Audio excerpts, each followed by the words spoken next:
go to the liquor store at all. But well, you're gonna all right, I think we're live. Hello, everyone. It's another Thursday. It's another episode. SEO UnMasked number 12, October 19th, 2017. Glad to have you with us. I'm Garrett Groff. I'm Vincent Toledo. Steve Brownlee. And I am the Iron Sue. Yes, what's up, buddy? We have our special guest, John Sherburne, in the house. The Iron Sue. You may know John from our cat previous videos, or previous shows. He's a character, but we're happy to have him on. Yes, we're going to be doing a little mini special feature thing. John's in the middle of starting his very own small business. No insult intended, has no idea how to market it, no experience with online marketing. It's a cab company, so it plays pretty heavily into local SEO and all that fun stuff, so we'll be doing a little strategy guide for him and plenty of actionable tips outside of the taxi cab industry, so it should apply to just about everybody. I like this idea. We should do this more. I know. Yeah. Live training. That's good. Yeah. You get a bill at the end of the show, though. I mean, like, all of us are $1,000 an hour. Yeah. This is a 2-hour show, so you're in for $6,000 in 2 hours' time. Yeah. All right. So if you just want to type in your Amex number, we'll make sure to max that bastard out for you. Yeah, we'll get one of the administrators to run the card during the show. So yeah. I'll be sending that to you guys via Western Union. I'll send it to you more than what it's worth. Western Union from Nigeria. Yeah, I'm gonna send it to you for $6,900 more than what you guys wanted. Then I gotta send you the $6,900 back. Yeah, and it's gonna bounce, and then your bank's gonna be like, "Fuck you." So John's business is selling John Denver posters. Yeah. He's displaying his product over his left shoulder right now. Wish I could figure out how to zoom in on that.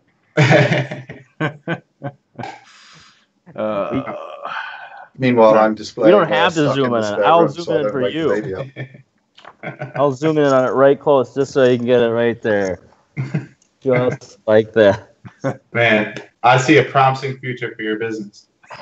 You know, I thought about wrapping the entire taxi cabs in these because it would be a town talker. That John Denver. Yeah, his girlfriend actually lived in Mankato for a long time around the area, and so he would frequently be seen in Mankato, and then he died in a hang glider accident. Yeah. Well, it wasn't a hang glider. He's just haggard ass fucking airplane he built, and the mechanics like, you should not fly this because you can't switch the fuel tanks without getting out of your seat, and you ran out of fuel, and but it's sad. But I mean, really, safety first, boys. That is not the legal opinion of the SEO UnMasked podcast on the John Denver plane accident. You should refer to the official accident report if you want to know what happened during the incident. Well said. Of course. Oh. Anyways, in the news this week, I didn't really see anything about updates, but everyone's moaning about updates constantly at the minute. Oh, just constantly. Yeah. What happened now? Well, I mean, people are just talking about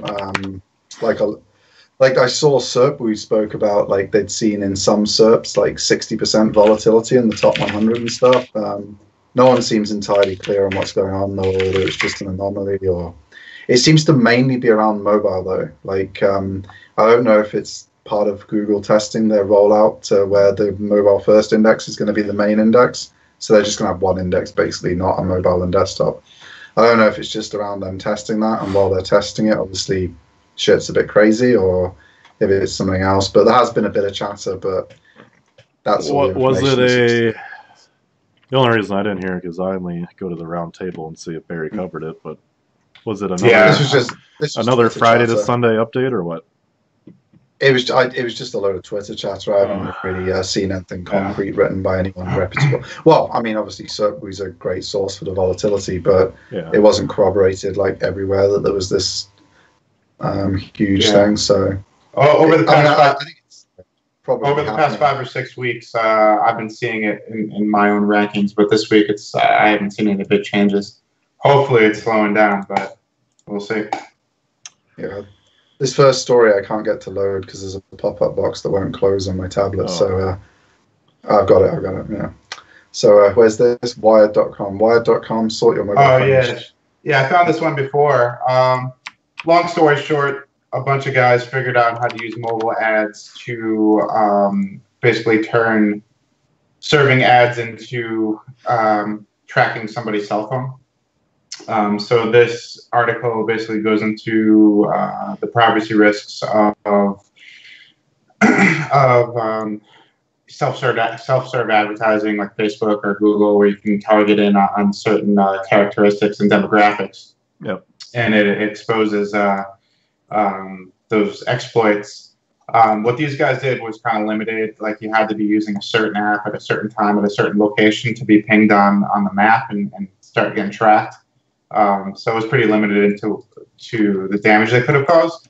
But the article does go into a few theoretical ways that these ads could be used to invade your privacy. So I'm gonna add. Yeah, I mean, I think that's been one of the main arguments for people to use ad blockers from the beginning, because you're running other people's scripts on your computer, and they obviously are considerably more powerful than just serving you the picture.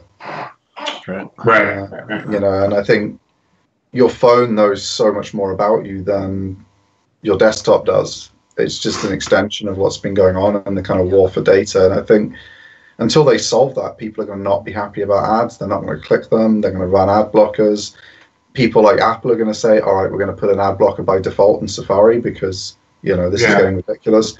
There's got to be a kind of point where they find a way to serve genuinely safe ads that comply with, like when you install an app and it tells you these are the 10 things you're going to have. You visit a site and it's like, if the site says, to show ads on the New York Times, I need to view your webcam, you're going to be like, yeah, no.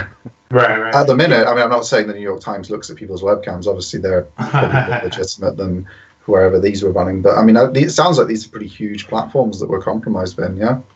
Yeah, they mentioned Facebook as the primary one. You know what? My personal feeling is like this kind of issue is inherent to this kind of platform where you have such a fine tuning of your targeting.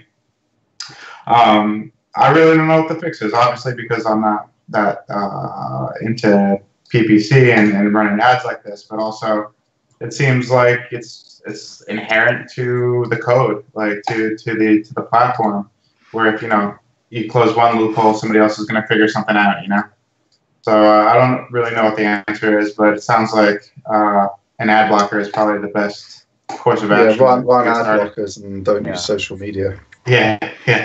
Turn off your computer. Yeah. Wouldn't mind. Well, a lot of people on Hacker News, the Y Combinator news site, a lot of the serious coders and the people who actually built all these ad platforms, they run. If they sign into Facebook, they fire up a VPS rather, a VirtualBox instance, and they run in a virtual machine, a Linux instance, go on the browser, sign into Facebook, and when they're finished, delete that whole instance and sign in on a fresh run the next time they use Facebook. And these are the people that built the technology. Oh my God. They won't trust it to run on their computer. I mean, I'm not saying it's just Facebook, it's all of them. I mean, there's guys that used to work at Google, there's guys, all the big technology companies, they're all super paranoid and they know more than we do. Right. So while it sounds crazy, yeah. and there's, Steve Jobs used to put a sticker over his laptop camera and stuff like that. These guys know more than we do. Zuckerberg does that too. So I had something kind of weird that happened like not too long ago with Facebook. And it was during that Las Vegas shooting thing. It was about 12:16 in the morning when that whole thing went down. I took a screenshot of someone's police report, and it was like, multiple shooters, 2 to 3 possibility, multiple officers down. I took a screenshot of this guy's screenshot, and my phone was frozen for 5 hours straight. I could unlock it. No, I'm dead serious. I could not move my phone. I could go out of the home screen and go to the lock screen, and that's it. Every app was frozen, nothing. Wow. And I woke up at 4 o'clock in the morning. I couldn't even do anything with my phone still. Yeah, I swear, I knew something was up. I took a screenshot, and all of a sudden, my phone is locked up. I The can't do Iron anything. Sue is on the list. Did you buy one of those? Yeah. Did you buy one of those cheap phones from AliExpress? Come on, let's get real here. That wasn't a brand new iPhone 8. That was like $100 phone from AliExpress. A 7-Eleven burner phone. Yeah. Yeah. Your brand new iPhone didn't lock itself for 8 hours or whatever. Come on. All right. Oh, next up, some more security vulnerabilities. Someone's found some WPA2 vulnerabilities, I guess, which I'm surprised doesn't get reported on very often because obviously WEP is really easy to crack. WPA2 has been easy to get into very easily for a number of years, and if someone like me can do it, it's not that difficult to get into your neighbor's router.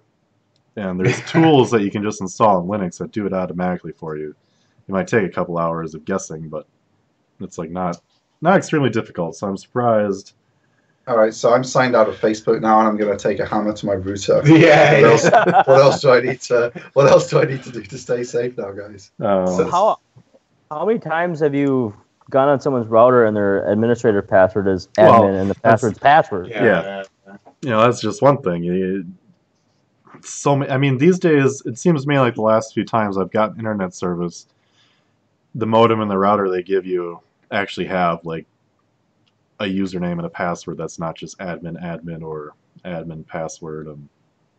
They're making an effort. But On my new router that I just got, it's a good password and username, but it's like taped right to the side of the router. Yeah. So Yeah. I don't know how secure that. Well, they have to do that because they've got to give it to you somehow. But I actually spoke to someone in manufacturing of like routers and all this kind of technology, and they said, do you know the reason they used to not have secure passwords or different passwords for every device shipped?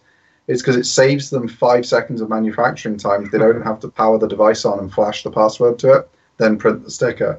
So to save that 5 seconds in manufacturing over like 1 million units, that's like 5 million seconds saved. So they just made them all admin password, because it saved them the 5 seconds. And they assumed everyone would change them when they got their router, which that's the thing about turned out not consumers. to be the case. You make a lot of assumptions, and they're never right. Well, that one definitely wasn't right. So that's why they used to not do it, because it's just more efficient to not power the device on and flash it with a different password. You're better off to just print them all the same and ship them. So that was kind of interesting how that came about. Well, so what do we do about this now, Garrett? This is going Router. It says that you can just download some new updates and some patches that stop whatever this vulnerability is. I guess going back to my comments before, this is like 10 years ago when WPA came out, and like it was pretty much just a dictionary attack on your neighbor's router. You'd get some packets, you'd sniff them, and then the software would just go over and over and over trying to form the password against the dictionary. I would guess that that's probably stopped by now, or you would hope. Yeah. Like if you did like 100 login attempts in 2 seconds, that they would block you or whatever. But yeah, I used to do that for AOL accounts, like trying to get into like my girlfriend's at AOL. Like that's the first thing I thought about when you said. The hell's wrong with you people? You're all like. This is when I'm like 13 years old, 12, 13, like AOL 2.0. Like You got mail. Exactly. Oh man. welcome. Oh man. Good job. Yeah, it just says. This is an SEO show, not a confession box, guys. Can we? We'll move on.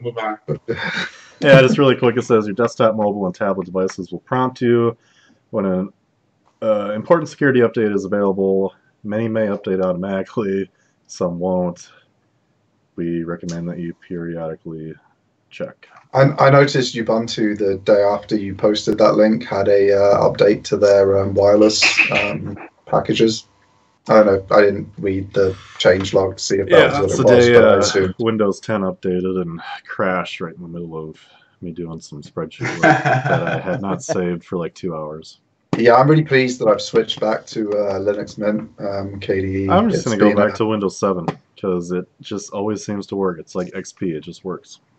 Yep. But when do they stop supporting 7 though? It's like soon. Probably pretty soon, a year or two, probably. Yeah. I was just like, look, I've given Windows a fair go for 2 years. I'm going back to Linux, and maybe I'll give it another go in 10 more years because that's how long it was last time. Is there a 64-bit version of XP? Yes, there is. I don't know about Yes. Yes, Oh there is. wow! I think I might get, if I can get that, I might get it. You're going to open your computer up to so many things. Probably. Well, he already does, by the sounds of it. I don't even want to... yeah. I just paid for malware bytes. I've never paid for an antivirus or anything in my entire life.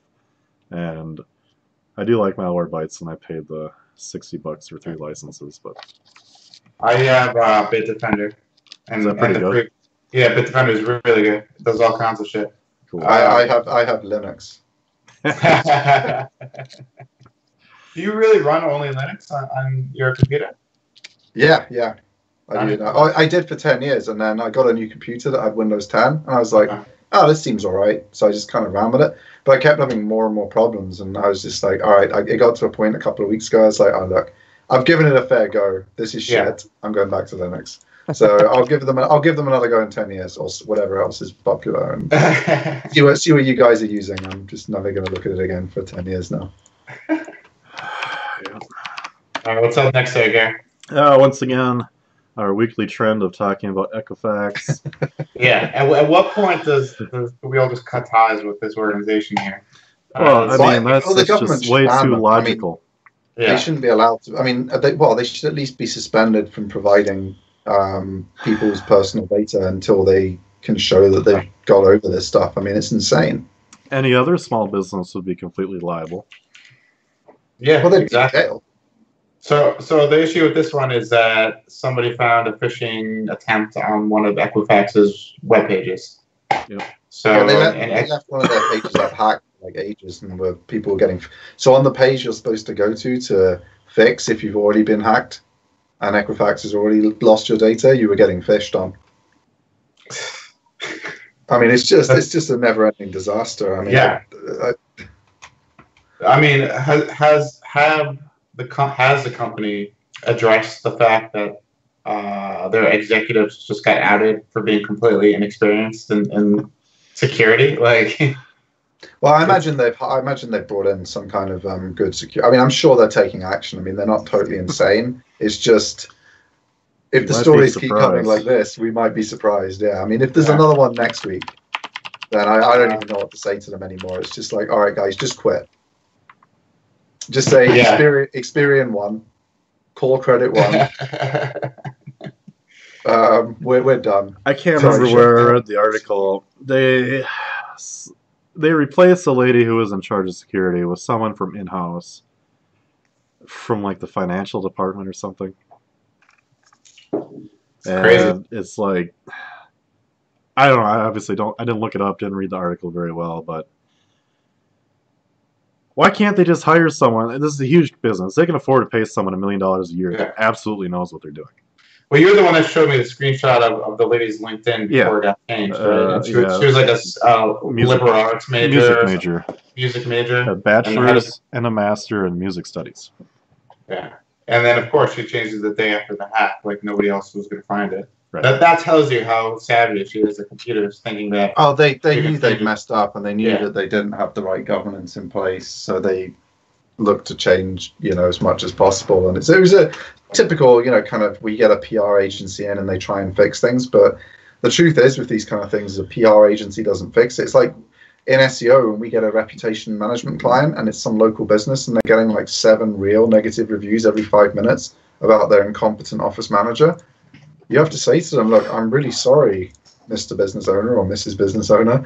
Your office manager is causing real negative reviews. Like, there's only so many real customers we can nag into leaving you a positive one to cover these. But if you're going to keep generating 7 negative reviews a week that say, your office manager is terrible, I got terrible service, I turned up and had to sit for 5 hours for my appointment, what are you going to do? That's not a manageable reputation. You're not doing your job properly.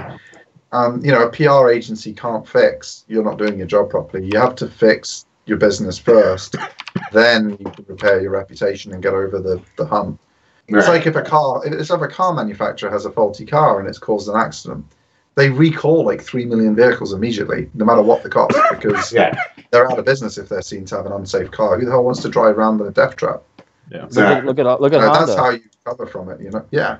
The Takata airbag recall. I mean, that was huge. That was, I think it was actually in the millions of vehicles that got recalled. It usually is these days. Yeah. Yeah. Because there's so few auto manufacturers. If there's a fault, and of course the big manufacturers, they use the same components across 5 different brands or something. If there's a major fault, it's never less than millions of cars now. Oh God. Insane. Look at GM with their recalls. I mean, they put those out every day. And it's always dumb shit. Well, we know who to blame for that one. We're not going to name any names, but Garrett Booth. So go ahead. We're not going to get into that. That would be like a 2-hour tangent of insulting people. But, all right. A particular department. Yeah.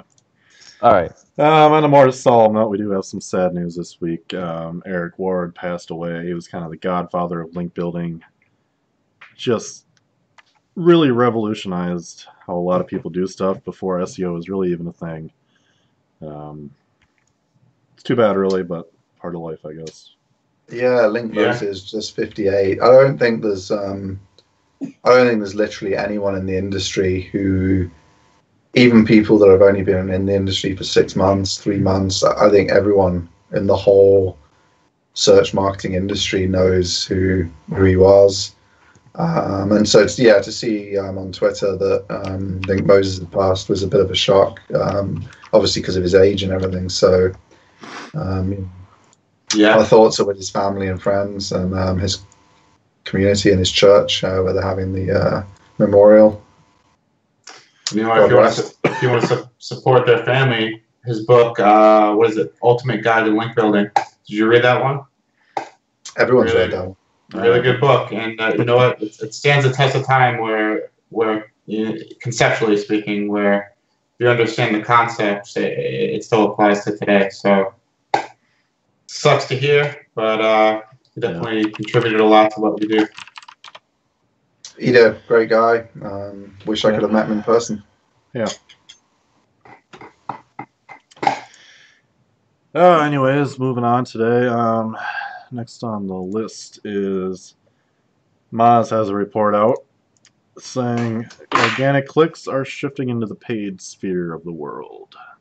I don't think this is big news. I mean, I think we all know this, but the graphic that shows the side-by-side of how the advertising area has grown over the past 7 years is extremely telling. Yeah. I think a lot of it's this shift to mobile where on mobile you can't see the organic listings, and most people don't know there's organic and paid listings. Oh yeah, well they're still marked on mobile though. Yeah, I mean above the fold, all you see is. People don't know though. Yeah. I mean, like remember when everyone was hating on Microsoft Office and the whole Open Office thing came, and all the scammers were running the download Open Office ads on Google pay-per-click, and they were all the fake download sites, and no one knew any better. Like I had family members fall for that nonsense. There were people in like big tech companies got hacked because people downloaded that in their office and stuff like that. Just real crazy stuff happened.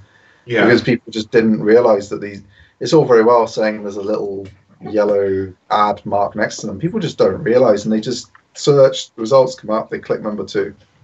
Well, you know what about this? This is mostly affecting, I guess, like e-commerce searches, or I would say more buying intent searches. So more informational searches that don't have as many advertisements on them naturally aren't as affected as much. But I think the trend towards pushing those organic listings down is consistent and pretty concerning.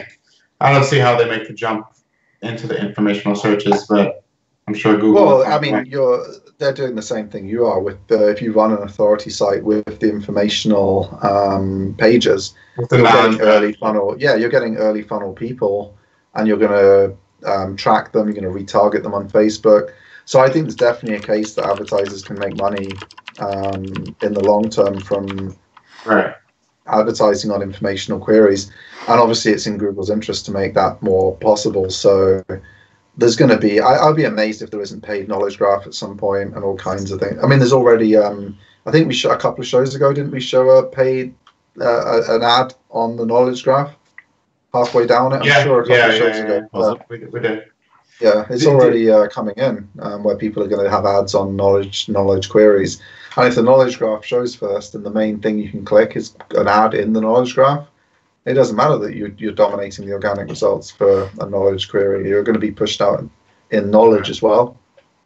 Do you think Google honestly has? Do you think they have any problem with completely suppressing organic to the bottom half of the page or even the second page? I think they'd love to be a paid search engine where there were no organic results at all. If the only reason they still have good organic results is because users want a search engine. If they felt that users would tolerate a purely paid experience, and I think on some Android phones we might see that. You might see, like with this tablet, I got $10 off, so that Amazon can show me an ad on the home screen. Imagine if your $800 phone was $600. So like either your monthly contract was lower or you paid less upfront for it or whatever. It was $600 instead of $800 if Google could be a paid search engine on your phone instead of loads of people would opt into that. So I think the time's coming when Google has a paid search feature. I'd be amazed if they don't at some point over the next 10 years do some of the stuff that Amazon's doing to install paid only search on people's hardware and stuff. It's scary. Be amazed. And obviously, only they know what they have planned. They probably have something even more powerful planned than me. Direct brain transportation of the ad. You don't even click it; you just automatically receive the ad direct to your brain. I'm sure they would love that. Yeah. Oh, next in the lineup here, Your Giphy one. This one's awesome. The Giphy. This is my favorite. I own you. Happy birthday. Oh, I had it open. Oops. Anyways, yeah. Google swears they didn't knock down Giphy, however everyone says it. I'd say Jiffy. Jiffy. Who knows the real truth? Probably nobody.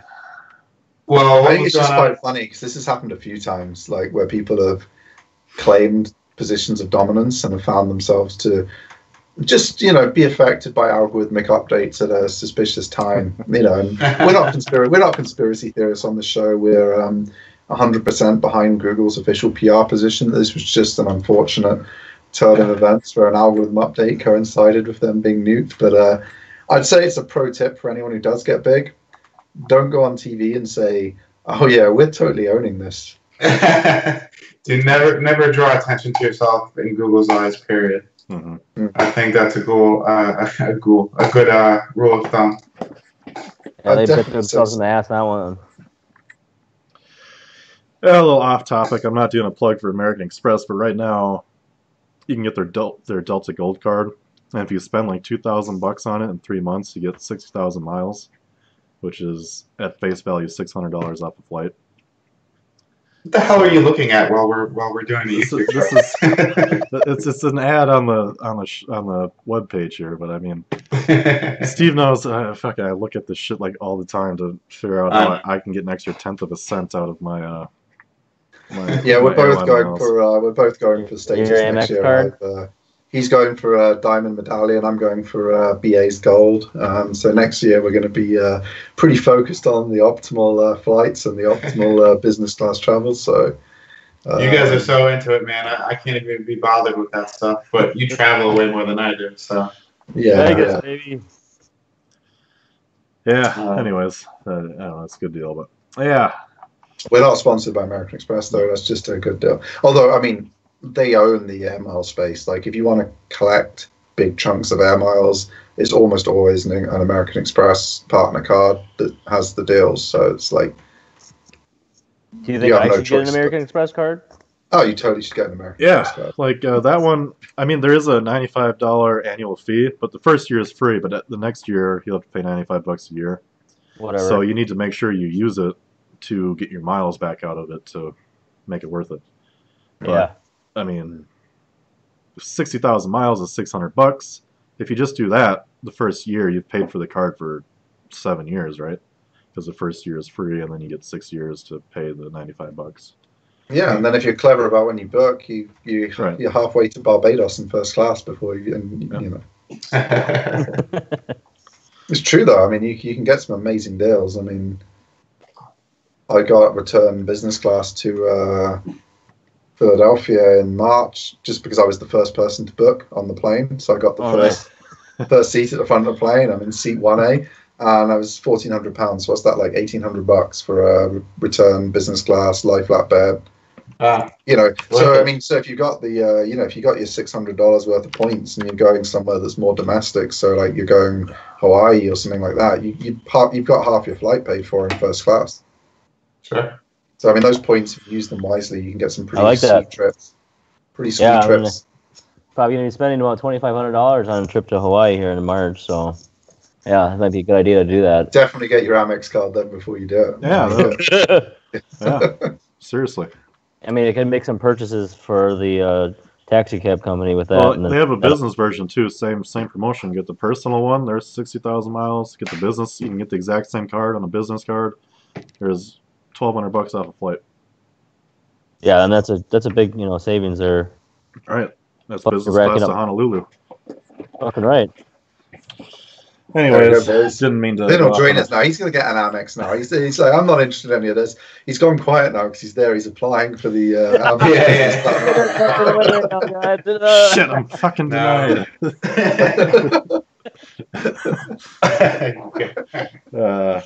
Hey, maybe if we start going to more conferences next year, I'll get my frequent flyer miles or whatever you guys call them. I'll have to make Eric give me a whole presentation on how to do it. Steve's actually way more involved than I am, but I don't know, I can't use that word. I'm really cheap about that stuff for some reason. I don't know why. I like. Well, I mean, you fly a lot, so you're trying to get the best bang for your buck. Yeah. I mean, you get an extra trip. Like if you plan it right, you can go to 2 conferences for the price of 1 in business class. It's like, why wouldn't you try sometimes you're going business class for barely more than economy. I mean, right. You can pick up those upgrades for like $200 plus points. I mean, I flew coast to coast, in business class with American for I think $400 worth of points and £7. I mean, you're crazy not to look into it when you're like traveling all the time. It's right. I think I'm in JetBlue's reward program, but I don't know. Have you ever tried out Mint Suites? I'm deliberately flying, instead of going direct from Philadelphia to Vegas in March, I'm going to Boston to try because that's one of their new routes to Vegas, to try the JetBlue Mint Suite down to Las Vegas from there. So I'm going to Boston, then down to Vegas on JetBlue's suite, and then back up to Boston, then back to Philadelphia. Tell me how it goes, buddy. Yeah, have you not tried it then, no? No. What Mint Suite is that? Like a Delta Lounge or something like that? No. Don't get them started. It's a private, you lie down bed. Like, door. You get it's like you're in a cubicle and it's just. Like, that's how you want to I mean, do you get a happy ending too, or what? Jeez, you might as well. Korean Air. No, man, they're not charging that much. United Emirates. All right. You're definitely not getting out. All right, moving on. Just still had an article out. I didn't have time to read this. Blurring the line between CDN and CMS. Who wants? I forgot. Yeah. So basically, this one's really simple. It's basically there's been a lot of push in the SEO world for the problems they have when they're working with an in-house dev team that they can't get things done. And Google brought out their tag manager, which lets you update some tags on sites without actually changing the core code. Like the developer can say, right, here's the tag manager, you can make some changes. Cloudflare's brought out a thing where it's server-side JavaScript to change how pages that are rendered through Cloudflare appear. So now your marketing company can change loads of things about how your site renders without you having to change any back-end stuff, risk any security things on your back end. It's all completely separate. And of course, because it's all contained in one place, if there's a problem, you can roll it back really easily and stuff like that. So it's super cool for if you want to make changes to your site quickly and without touching the back end or putting a ticket in for a client and all that kind of stuff. That's mainly what Distilled were talking about for it. I have no idea what Cloudflare think it's for or what their intention was, but it seems super, super useful for SEOs that are working with larger clients where they can't ever get anything done on the back end. You know, you're waiting 6 months for a ticket to get done with your dev team and stuff. Right. If they're on Cloudflare, you can. It's essentially like they're it's just like adding like a skin to your website, you know, like you or a theme. So it's like a theme on the theme. I think it's really cool. I mean, obviously, I don't know code as well as you guys do, but the ability to do this on the fly, it seems very useful, especially even just for what we do, like the SEO arbitrage sites. Yeah. If you can make a quick change here and there, why not? Well, I hope you don't take 6 months to make changes on the back end of your websites if you need to make them. I put a ticket into myself. I'm going to treat this in 6 months, and then I'm going to get around to it. I sent myself a certified letter in the mail. I'm still waiting for it to show up. But yeah, this is pretty cool. Yeah. For sure. But maybe someone can tell us in the comments what Cloudflare think it's for. But Distilled's take on it was pretty cool. I think it's going to be really, really useful for a lot of SEO agencies and stuff. I think because that's the biggest problem we have is clients don't listen, or for technical reasons they literally can't make the change we want on their back end. This just takes it out of not out of their hands, because they're still going to have to approve you making changes in their Cloudflare account. But it takes a lot of pressure off them saying yes, like our developers will do this. It won't affect your site. It can be turned off at the push of a button by you on your Cloudflare account. It's pretty cool for the agencies. Yeah, I saw someone selling a page speed optimization service on one of the Facebook groups, and I'm looking at it. He charges like $399, and it's like, I guarantee your page load to be within less than 2.5 seconds anywhere in the world. And I'm thinking about it. I'm like, okay, like that doesn't really seem that impressive to me. So like I pulled up one of our shitty slow sites, and it loaded in like 2.4 seconds, really slow, really crappy, and like. Which one was that? I don't want to say. It's the one I've worked on because I don't even have. It's the one I'm trying to rebuild from Wayback Machine. It's not. Oh wow, yeah, that one's like it's that's really on like a 2008 WordPress theme. Just it's like nothing. It is not good. It's not cached. It's not anything. You know, it's loading at like 2.4, and that includes pictures and stuff on it that aren't even compressed. So they're like a couple meg pictures or whatever, you know, big ones. Yeah, it's just people were buying that service like crazy. Like I don't know. Just blew my mind. Like yeah, like I built a WordPress theme on Bootstrap, just Twitter's Bootstrap framework. So that heavyweight framework, like there's like 7 tons of JavaScript comes down with that bad boy, 4 million lines of CSS. I'm exaggerating, but it's a pretty heavy framework to knock together a simple site. But I built a WordPress theme on it just because I was trying to do something, and it just everything was it was easy in Bootstrap. And I dumped it on not even the fastest server in the world, no caching, pictures weren't optimized, no CDN. Straight out of the box, it loaded in 1.2 seconds. And it's like, and we got it down once we did all the proper shit. We got it down to 0.4. It's like and 2.5 seconds is like, what the hell are you doing? If you're slower than Bootstrap out of the box with no caching and no optimization and massive pictures, you've got a serious problem. I mean, and page speed is not that big of a learning curve to optimize. I mean, for Christ's sake, you can use what is it, Google's Page Insight or Page Speed Insights or whatever it is. Yeah, it pretty much tells you what you need to do. And it tells I mean, that would be a good price point though for the service. I mean, I would pay $399 as an independent webmaster to get it done. The speed was like super quick at the end. Like if he was saying, "Oh, I'm going to get you down to like less than a sub second. 1 second," yeah, or even like and if you have a small site like a local business, I'll get you down below half a second. Be like, for $400, that's worth, that's better than me spending like 15 hours, isn't it? Right. Well, exactly. 2.5 seconds. It's like, how the hell are you even that slow to start with? I don't even. I can understand it as a convenience fee, but if you're like on a budget or don't have money, you can completely figure it out in a day by yourself. Absolutely.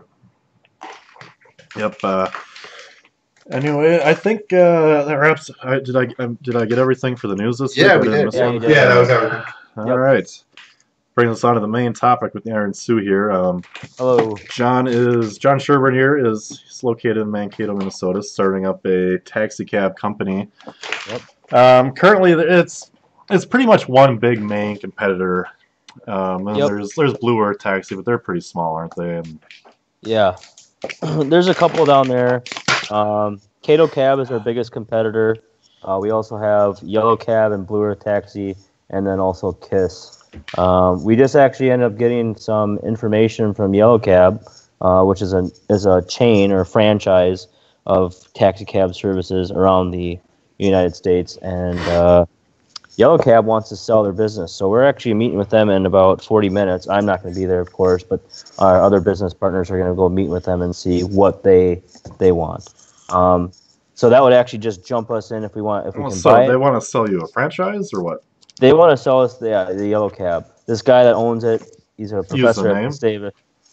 What? Well, isn't Yellow Cab's like a national company? Yeah, yeah. Yep, it's a national company. So you're not buying the whole company, you're just buying... No, we're just buying that franchise. Yeah. So that would allow us to jump into the ring right away. Right. And then eventually we could, when those franchise fees come, do we pay that, or do we just say we pay it off and then get out of it and then run our new business, which is AlphaCab. So Cato Cab does about 320 calls a day. That's for medical assistance and then just general calls as well. So they were making right around $3.5 million a year, and we like to take a big chunk of that out of their business. Absolutely. They have a pretty poor reputation around this area for poor service. I think I mentioned like 3 weeks ago about someone getting sexually assaulted in a vehicle by a gentleman. I'm not going to say his name, but she was a college student here at the university, and she ended up passing out in the back of the vehicle, of the taxi cab, and woke up with this gentleman on top of her. So, and it didn't end. So that's just one thing that we come across. But we want to bring a new image to this town, something more classier, something more sophisticated. I think the taxi cab service around here has a pretty bad rap for being kind of scandalous and... Yeah, so how big's Mankato these days? About 40,000 people? It's about 40,000 people, yep. So basically, John and his associates don't know how to put together any kind of marketing campaign, really. They're working with the university on some degrees, but obviously no expertise in the digital realm, which is somewhere that I used to work exclusively in. What we're going to be going over today is actionable tips that any small business owner can use themselves. If you're a local SEO and you need some little secrets, I might give one or two of those away, maybe if I feel nice. Probably not. We'll see. Probably have to wait for Garrett's "Don't Tweet This" for the real. You'll watch till the end for the "Don't Tweet This," and obviously the guest's scandalous legal comments, his own opinion, not the opinion of the SEO UnMasked podcast, and commentary on ongoing legal cases is pure speculation, and we'll wait for the outcome. Of course, to cover us up on that front. Yeah. Anyway, so. You're a small business owner. What do? You're just starting out. You're working night and day. Don't have time to do anything other than your work. How do you find the time to market yourself? It's tough for anybody. You got a couple options. You can hire some sort of agency. It's going to cost you $2,000 a month at least. You can do it yourself, but then you're going to be working 20-hour days, and that just sucks. You can kind of like do a little bit here and there, but then it's not even worth it because you never get anywhere.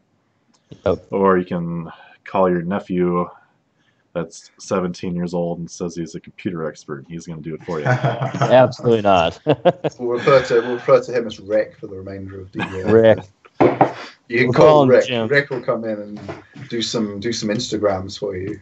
And it's something I know I like to preach a lot. It's something you got to be honest with yourself about, because when I say you're not going to have the time to do it right, you're going to waste like an hour or two a day for months, and you're never going to get anywhere. And you might as well have just been catching up on sleep because you're not doing it right. You don't know what you're doing.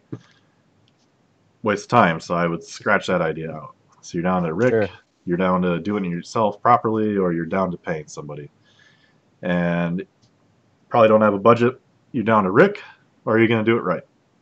So where do you start? You might take a gamble on Rick, and then a couple of weeks later he either hasn't done anything, or you seriously question some of the pictures on your website. I don't know.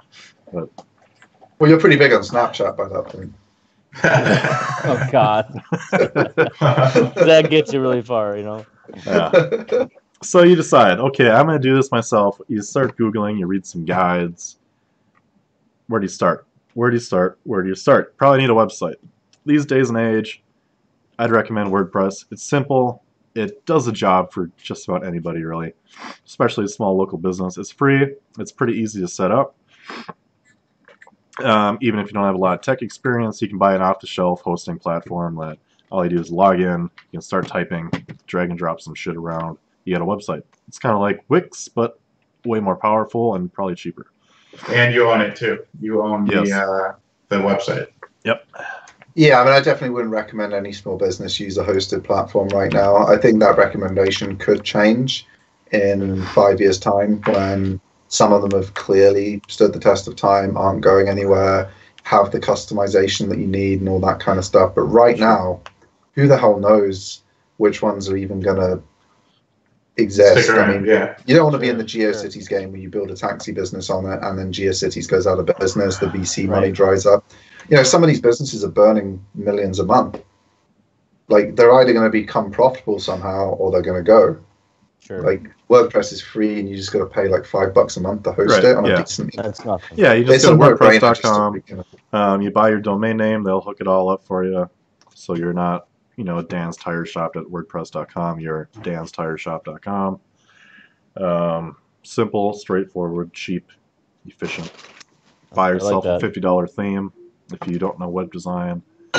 Buy something like Divi or Themeler, whatever. Something you can teach yourself. Yeah, what was the one that you were recommending before? Was it Yeah. Thrive? Generate Press is a real good drag and drop theme. Say again. It's called Generate Press. Generate Press. Okay. And also the Thrive themes are great as well. So Generate Press, Thrive, and Divi are the three we're recommending as a group, I think. Yeah.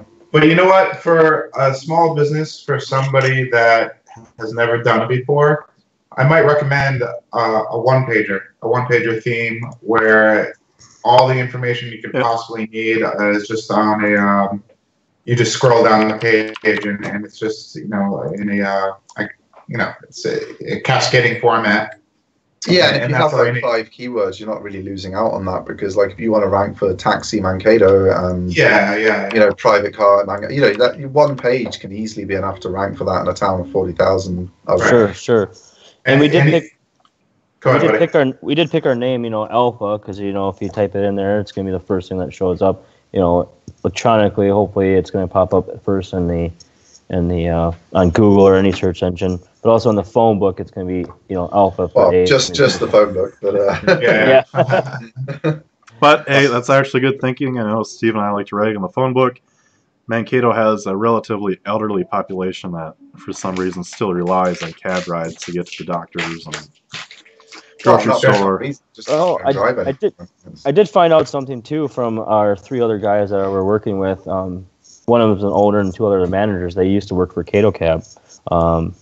One used to be their manager, and he has told us that I didn't know this, that Mankato has actually a pretty high AIDS and hepatitis C infection in this town. It's true, and I know that. And there's about 20% of those people that live in Mankato, and so they have to go to other facilities that Mankato doesn't have. So there's trips that we can take them to the Twin Cities area or Rochester, and those companies will pay those fees to us pretty on a regular basis. These people have to go there on a day-to-day basis. Yeah, and they're good fares as well, aren't they? I mean, that's a good place. Yeah. So what they do is actually, it's like UCare or Blue Cross, they'll give our company a $13 or $15 drop fee, and then they'll also pay the driver as well. So that's how it's going to work. I actually recommend that to all my few SEO clients, local guys. If you can get corporate contracts in your local area, So you get business development and all that kind of stuff. So every day, that you're driving, executive A, to lunch every day, you can bank on that money every month. So that's definitely a good tip, kind of outside the scope of what we're talking about here, but definitely some profit there for you. Yeah, I mean, I think that's a good point Ben makes, really. If you were going to pay an agency to help you with the work, paying someone who does real marketing for themselves and gets it. So, like, if you were hiring Vin, because I know he still takes the occasional local client on, if you were paying Vin to do your marketing, you're speaking to someone who runs a successful, seriously large business and understands those challenges that you're facing, like how do we get some decent contracts to get a baseline cash flow and stuff like that. If you hire a freelancer who, with all the due respect to freelancers that do some great work on the SEO front, they're not going to give you that advice because it's not something they've managed to do for themselves. Right. So just looking for that slightly bigger company, like you don't want to be hiring like a big New York SEO firm for $30,000 a month to do your SEO. Because then you're going to be way too small for somebody like that. Yeah, but you can't hire a one-man band who only has skills in some area. Like they might be a great copywriter, they might be a great designer, they might be a great SEO. It's really unlikely that they do all of those things and they're affordable for you, because their hourly rate, if they were genuinely talented at everything in marketing, would be like $1,000 an hour.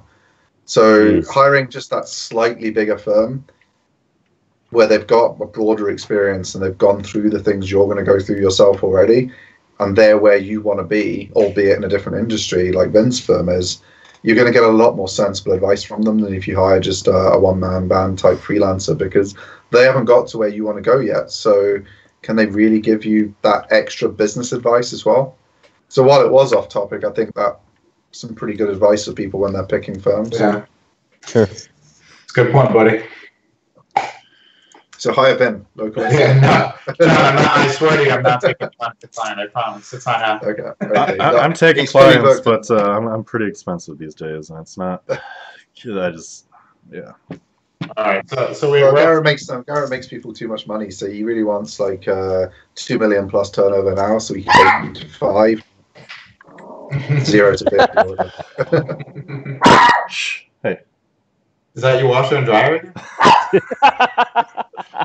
Nico. That's the dog saying he doesn't even want 2 million turnover until you got to 3 million turnover. Don't even phone Garrett. 3.5 million. Don't phone Garrett. All right. So, anyways, back to where we were going. So you build yourself a website, and you're probably wondering, what needs to be on here? Should I just have a phone number and say like a paragraph where a taxi company will pick you up from the bar when you're blackout drunk, or what do I need to say? So starting off, if you were looking for a taxi and you're a 20-year-old something college kid, Mankato's a huge college town in Minnesota. 15,000 people show up for that. Yep, so we have 15,000 college students.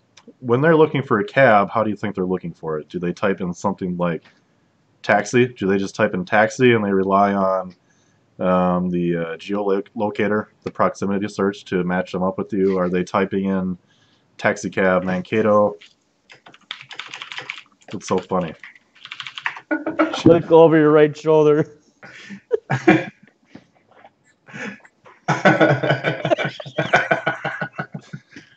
Oh man, Yeah, that was go ahead. Yeah. So intent, search intent, it can mean a lot of different things for a lot of different people.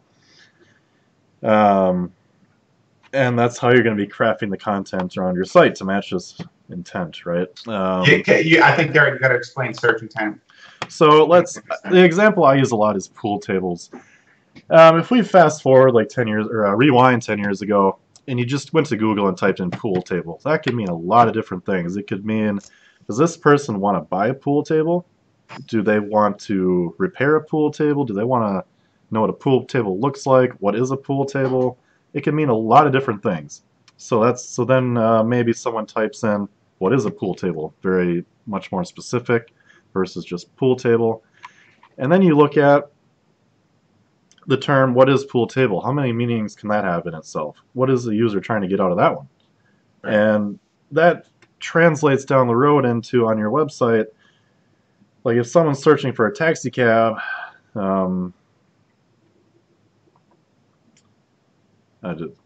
You're looking for a qualifier around the main topic. So if your qualifier is taxi cab, you know, you don't want to appeal to people that are looking for the definition of taxi cab or the history of a taxi cab. You want to use qualifiers around your topic keyword, which is taxi cab. That's what it is. It's your topic keyword. You know, you just want to add qualifying words around that would help them to qualify for people that are searching for your services rather than just information on the topic. Okay. Like you're saying, there's a variability in the name and what people are searching for. Yeah, so like and it could be a classic example may be plumber in Mankato or taxi in Mankato. And what shows up? What like what's the first 10 things is? So the first 10 results is probably going to be someone that has some copy on their website that includes the long tail keyword taxi in Mankato, right? And it's going to pick that up, right? Yeah, because Google has. So that's getting to the point of where Google finds your website. How does it know what your website is about? And it has to do mainly with the content. First off, are you using that keyword to match it with that searcher's intent in your own copy? I wish I was a better teacher. I suck at explaining stuff. I feel like I'm just like...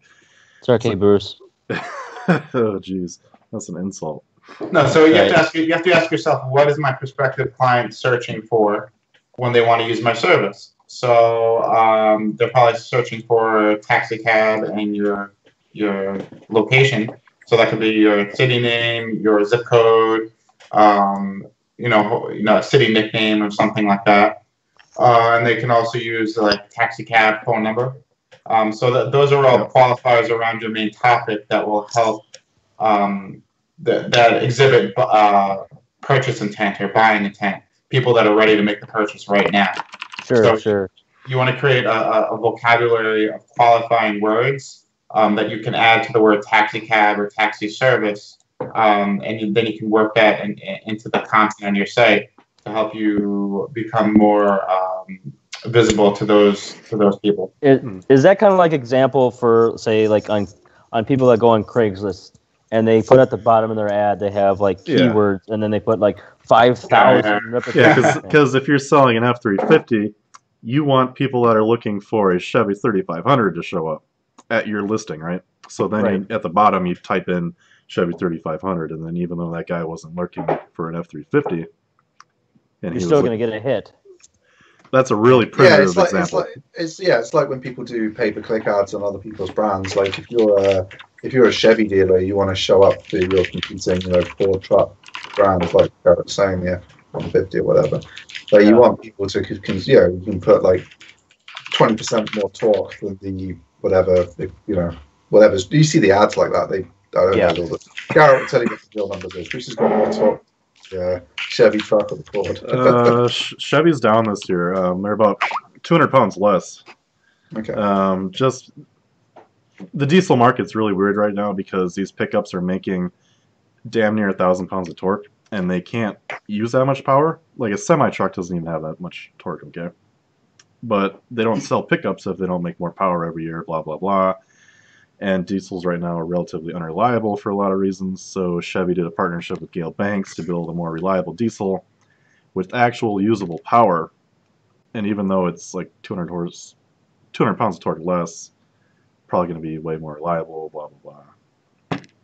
Okay, so the ad would be like, Chevy more reliable than, and something like that. You're advertising on someone else's brand. It's the same thing with the keywords, but obviously you've got to be careful when it's your own site versus the Craigslist ad, because I had a client many years ago before even Garrett and I started this business. That's how long ago, like really back into the dark ages of internet marketing. And this guy was like on a mission to get as many cease and desist letters for putting pages up about his competitors as he could get. Like no sooner had he got a cease and desist and he'd take it down and he'd think about how he could put another page up that complied with it. He like had every competitor's brand on there. Like, so for you guys, it would be like, he had a yellow cab socks page equivalent. You know what I mean? Like, it was sure. full on. And obviously the Craigslist ad, you just stick a load of crap at the bottom and no one's looking.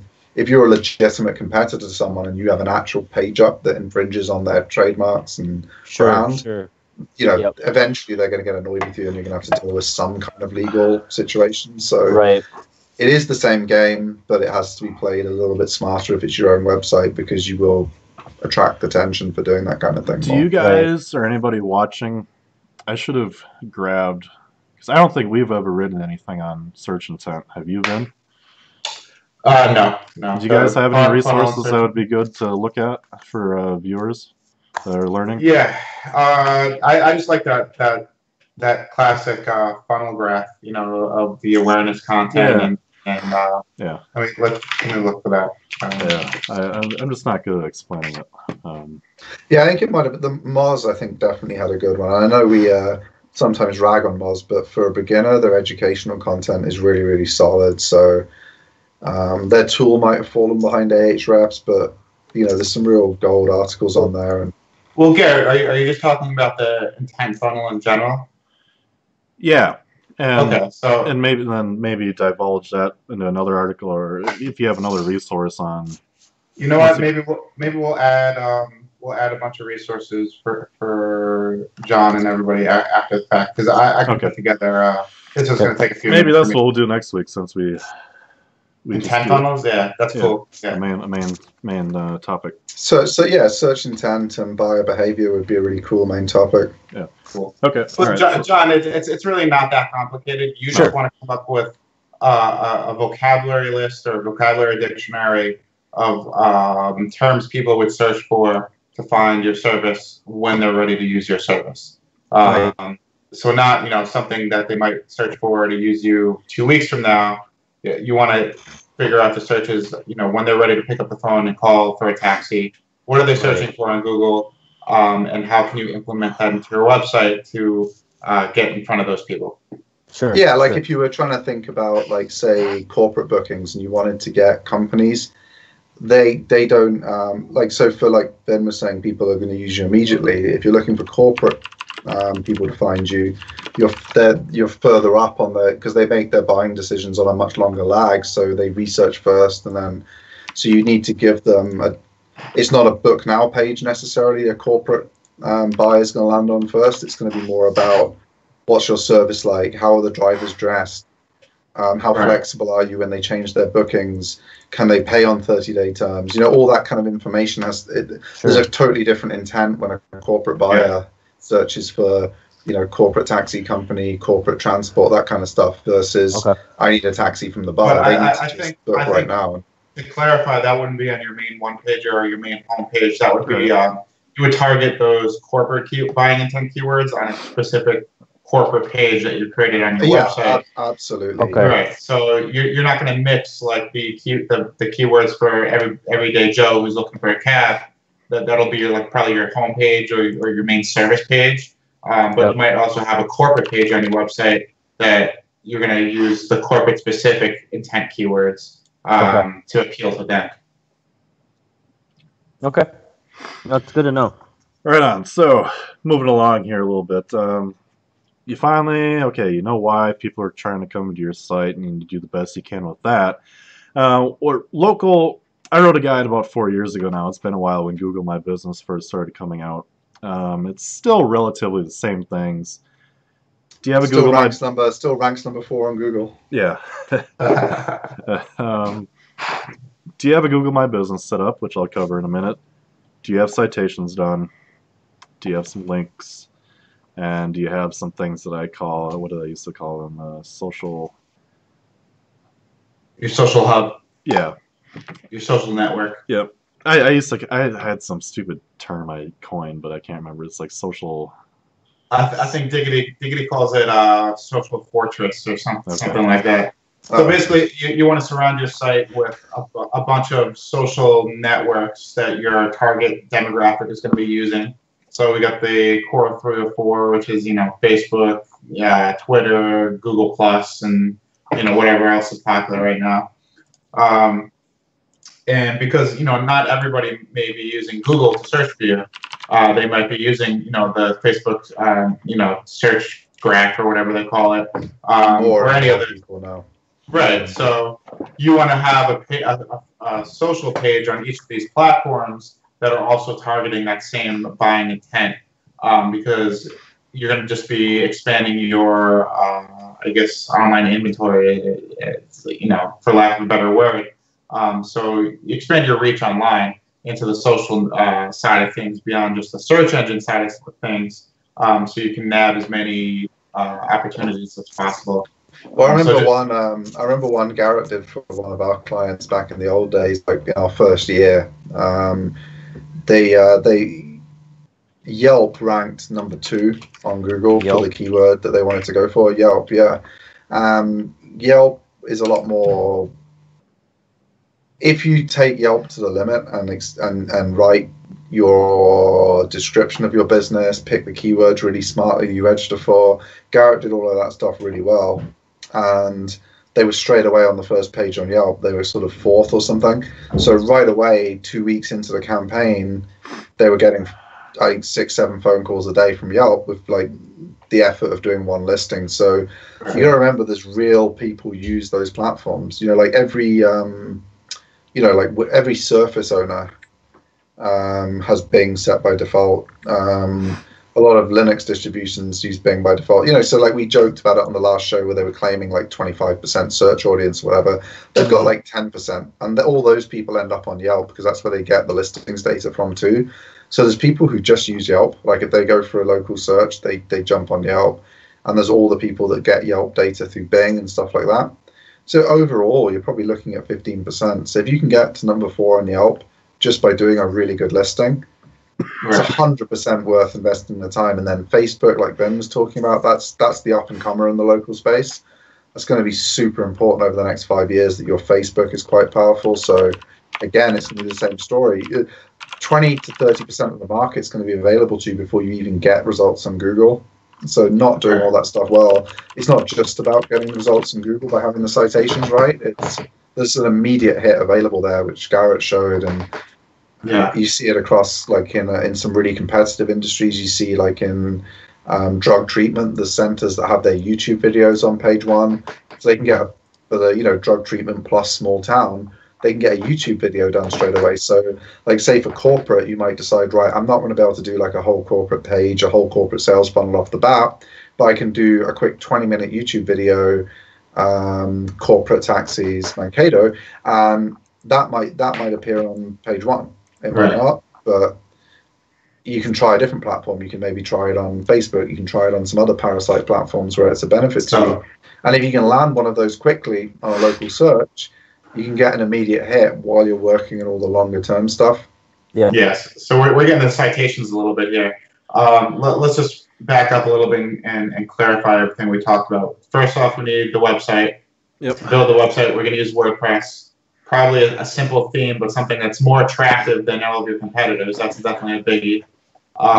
When we write the content on the website, all the text and even the video or any kind of rich media that you have, you want to integrate your focal topic, which is taxi cab and taxi service, as well around buying intent qualifiers. All right. So once we get that, your website is pretty much done. Then you want to build your social fortress or your social hub around your site with the big heavy hitters, the juggernauts of social industry. So it's Facebook, Twitter, all the big ones. And you want for local, obviously. Right. This is all for local. And you want to build up a good presence on each one of them. So you don't want to just focus on one. You want to give even attention to every one of those big social platforms. Okay. And then what Steve was starting to talk about is the concept of local citations. So these are more talking about parasite listings and taking advantage of people that already rank. So like to go into like a restaurant reviews, like if TripAdvisor is like in our original presentation we used to do to local clients, we did like best pizza Chicago, and TripAdvisor was number 2 on Google at the time. And a newspaper article was number 4, and the newspaper article had 3 pizza restaurants that had shut down. So step 1, make sure your TripAdvisor listing's right. And step 2, write to the journalist and say, hey, these 4 are shut down. You're still driving tons of traffic. You're like top of the search rankings. Come and try my pizza. And maybe if it's good enough, if it's not good enough, fair enough. If it's amazing, you consider it for your list. So that's more like just looking at the existing rankings and then seeing what social and other platforms are there and taking advantage of them. So if it was Yelp, like when Garrett spotted for one of our clients, if it's TripAdvisor, whatever's showing up there, make sure you're showing up on those things that are already ranking. So citations, I guess, is more for, which, like you said, we're coming on to later, that's more for your future Google rankings, getting all that stuff right. This is more for your immediate hit. I was trying to talk about seeing what's there now and go after an immediate hit. If you can get on one of those listings pages, like maybe there's a page, maybe there's some news stories about taxi companies just keep showing up in Mankato because of all the problems. Maybe you can get interviewed by the local press about how taxi companies can be safer and what you're bringing to the game to make taxi companies safer. And maybe your article will jump into the front page because that's something that's topical in your area. I don't know if that's true or not. Yeah, but that's the kind of thing you want to look for initially, that quick hit. It's definitely not something that's cookie cutter. That's going to be the same for every business and every client. So it's gonna be unique to you. And the concept is just you want to leverage the little pockets of your target demographic wherever they exist. So if it's Google, it's going to be the biggest one, and then social, and then these other websites where there just might be one page on the website, but it's getting a lot of traffic from your target demographic. If you can get yourself in front of those eyes, you want to do that. So TripAdvisor is a great example, and so is Yelp. Okay, that's great. Yeah, so moving back to where we were, you got all that stuff done, right? Next really, in my opinion, one of the biggest things is you have to have your Google My Business set up. And what it is you're just telling Google about your business, really relatively basic stuff. What's your service category? What's your service area? Your website, your phone number, your address, your hours, basic business information. But it is extremely crucial that information you give Google, you use that exact same name, address, phone number for every citation you build, which we're going to cover in a second. This is what's called a NAP listing. It stands for name, address, phone number. NAP, N-A-P. Yeah. Like you're taking a nap. Exactly. So Google is very is a stickler about this. So if you exist on 123 North Street and you write the word North on Google, and then everywhere else you write N, that's going to be a problem. So it's got to look exactly like the same way. Sure. As your Google My Business listing has to be exactly the same way on your website, and all the other properties that you build around it, so social or Yelp or TripAdvisor or citations, it's all going to be identical. It's silly, but it's essential. Let me pull one up that we did for the a couple of years ago. I did one. We made up just a bullshit site called the Minneapolis SEO Agency, and I got it ranked. I got it verified and everything in my apartment building. Garrett won a little bet with this. Someone betted he couldn't get ranked Minneapolis SEO Agency in 3 days. It took him 1 day. So like you basically go to google.com/business. Obviously all this stuff isn't going to be filled in for you right away. You got to fill it in yourself, but it's pretty straightforward. You just type in your phone number. You're going to have you select a logo. So if I type in Minneapolis SEO Agency, it's actually not going to show up because after a couple of years they finally figured out that there's no office there. And they took it out of the map pack and stuff. And no big deal, it doesn't matter. But if you were a company that was showing up, like if you type in someone that actually has done this, their logo is going to show up in that low right-hand graph. Well, do taxi companies so we can look at his competitors. That's more fun than.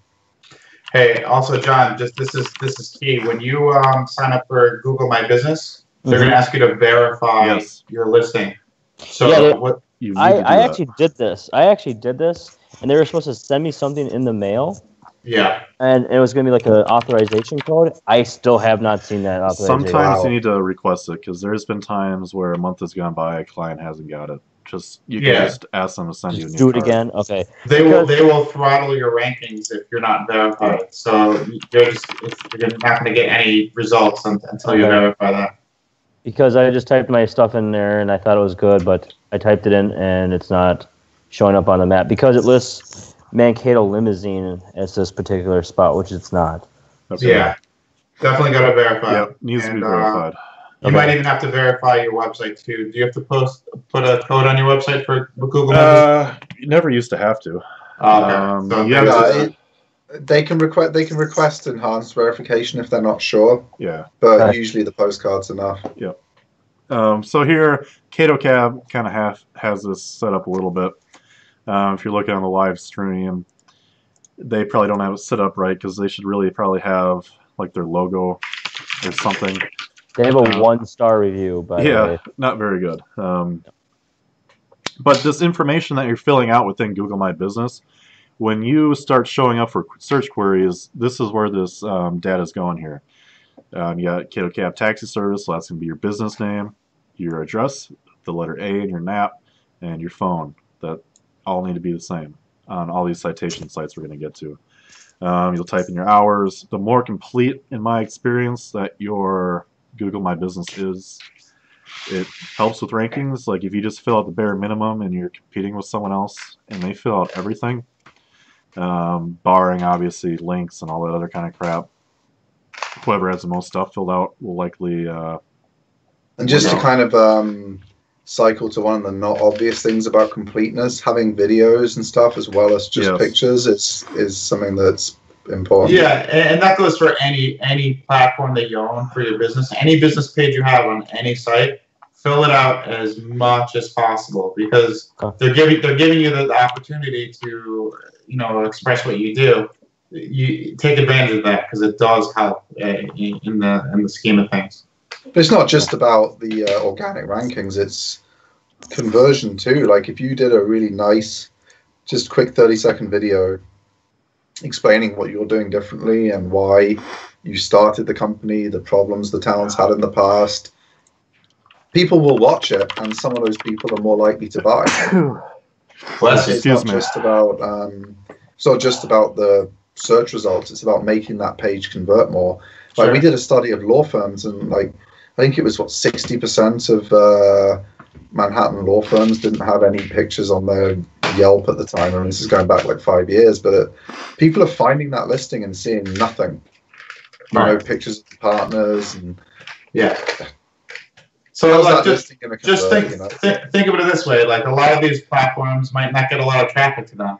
So when you finally do get somebody landing on your page on one of the socials, don't you want them to convert? Give yourself the best chance to convert as possible. Yeah, definitely.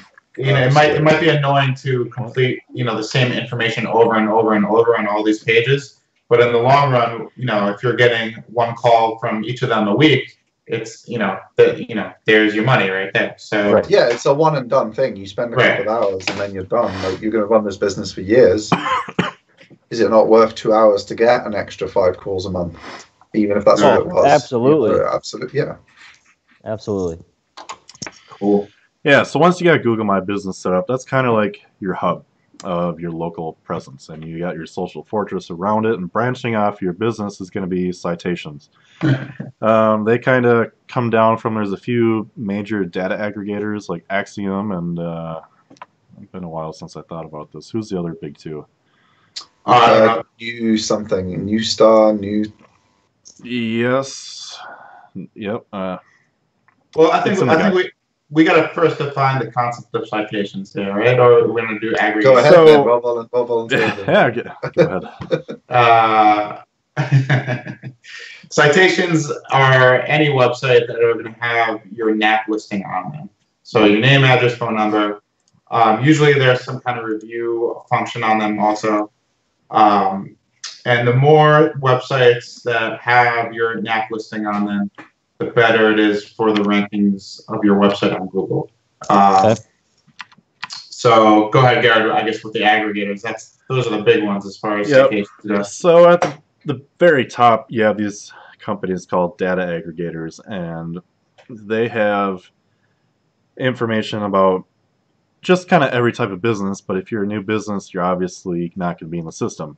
So you can go to Axiom and you say, I want to be in your main the main business, whatever, and you give them your NAP and all this crazy stuff, and you verify them. Sometimes they'll make you send in like a tax statement or something to make sure you're a real business. And what happens is they start supplying that data that they verified and they get paid for down to these other sites. It trickles down. So like companies like Yelp will buy that data, and Yext and all these other companies that do local work, because they're buying it because Axiom's taking the time to verify you're a real business at this real address with this real phone number. It's credible. So Google looks like that and says, nice. We can verify that when someone sees AlphaCab in the search results, we're serving them a real company and a real website, not some whatever. So you're basically like certifying, these companies are certifying your legitimacy, right? Essentially. So then Google sees that as a huge ranking signal, in turn saying these guys are legit, they're not a fake company. Not only have they verified our postcard at the address, Axiom usually makes you send in like a tax statement or something saying that you're real. Hard to fake that stuff. I mean, I guess you probably could, but who would know? I don't know. But pretty decent ranking signals. So, and then it starts trickling down, and these other websites like Thumbtack and everybody, they start using that data. So when I did local citation work, it's really important to start with the aggregators. Even if you're with them already, make sure that your data is accurate, because let's say you go and fix a bunch of citations that have your wrong address, and a month later they're back to that old address that's incorrect. Well, what happened?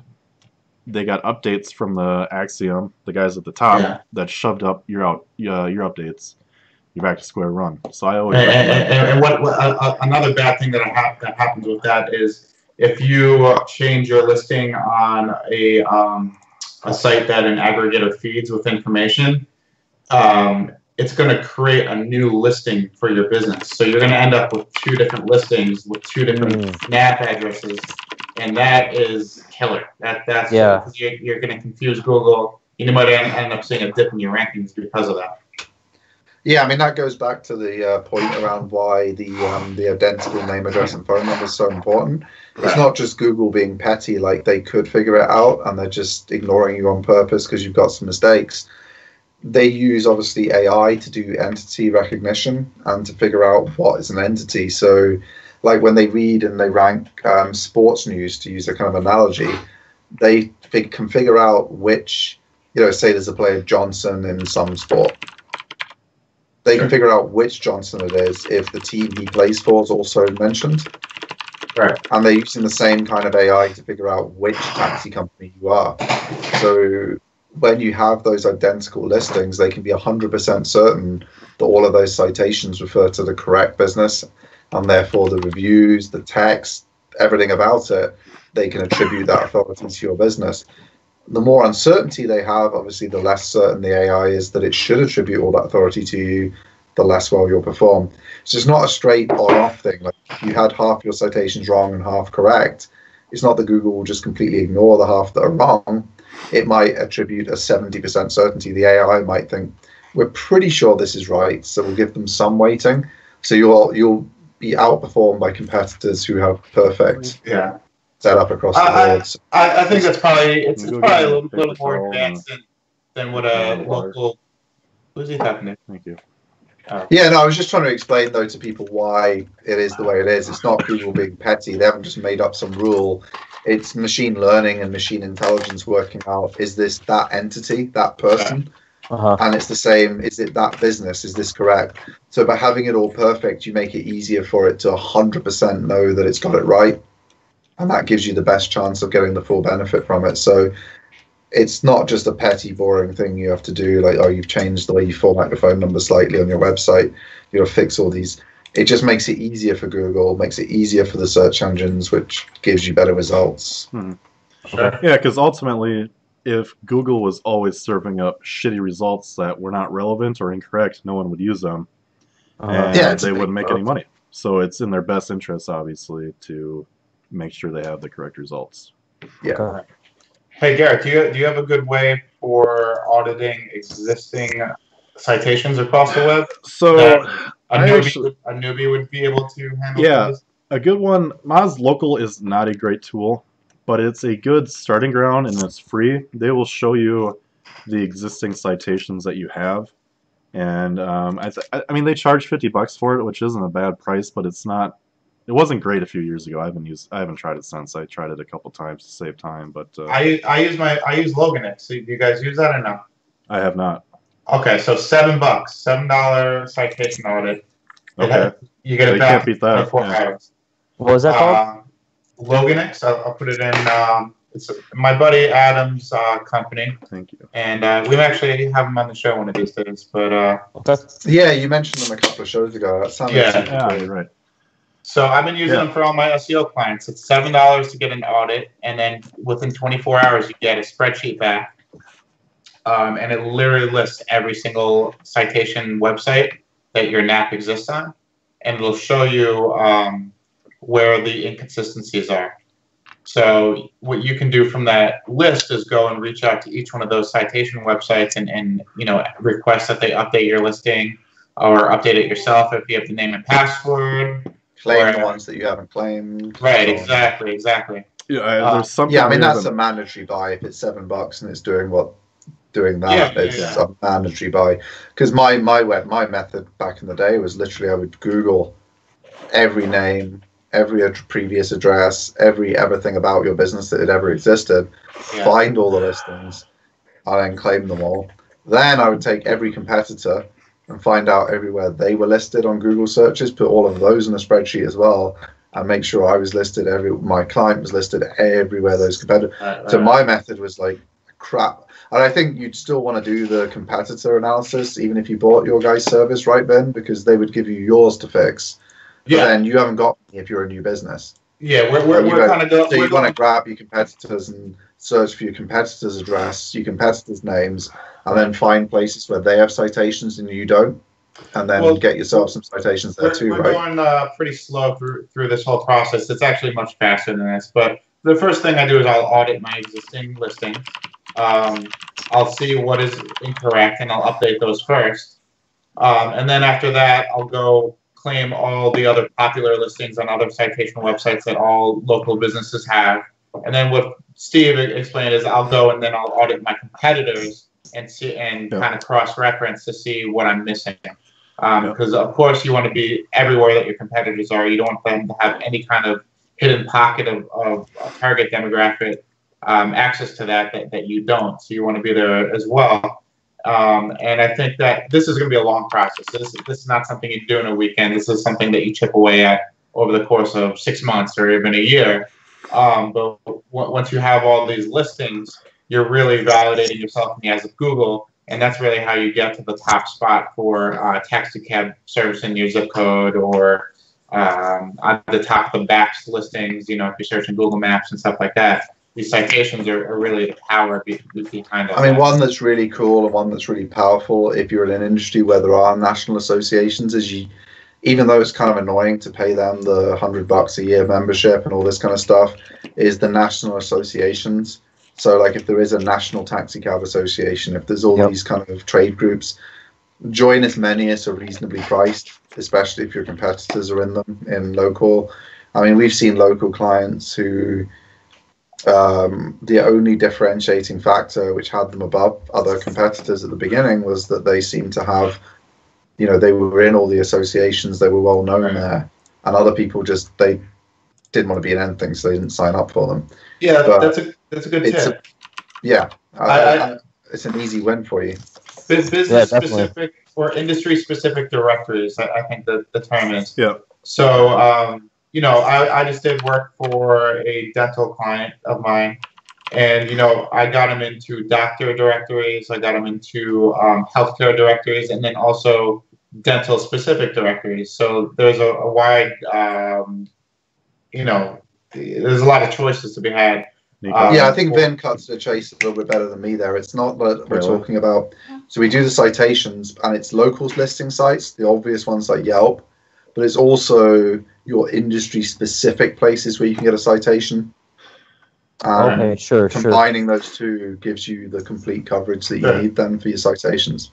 And you got to kind of put your thinking cap on a little bit too, and think about how, where you fit in as a business. So you're a taxi service, but you could transportation. That's the broader term. So there might be a transportation directory, and might not be any taxi services on there because nobody's thought about that. But you're completely valid to be on that directory. So you got to kind of brainstorm a little bit as far as what industries your business will fit in. and you'll find a whole lot of opportunities that way. Something that just crossed my mind. I mean, I haven't done a lot of citation work for probably about 18 months.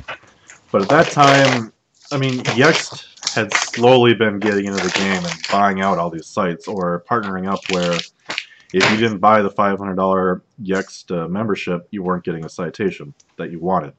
Have they gotten their fingers into more sites now? Where as They small have, business, yeah. because I mean, how many sites? And they've got more aggressive on the contracts. Like when you end your Yext contract, they've got better at removing your listings. There was quite a good article about it. I'd have to dig it up because Garrett and I don't do this. You know, we haven't taken on a fresh client in the local space for over 18 months, like Garrett said. I'd have to dig the article up again, but they're a lot more efficient at doing what they promise. Like their contract clearly states, if you end this contract, we will put your listing back to the incorrect one before you paid us. Before, you could end the contract, and a lot of them stayed correct.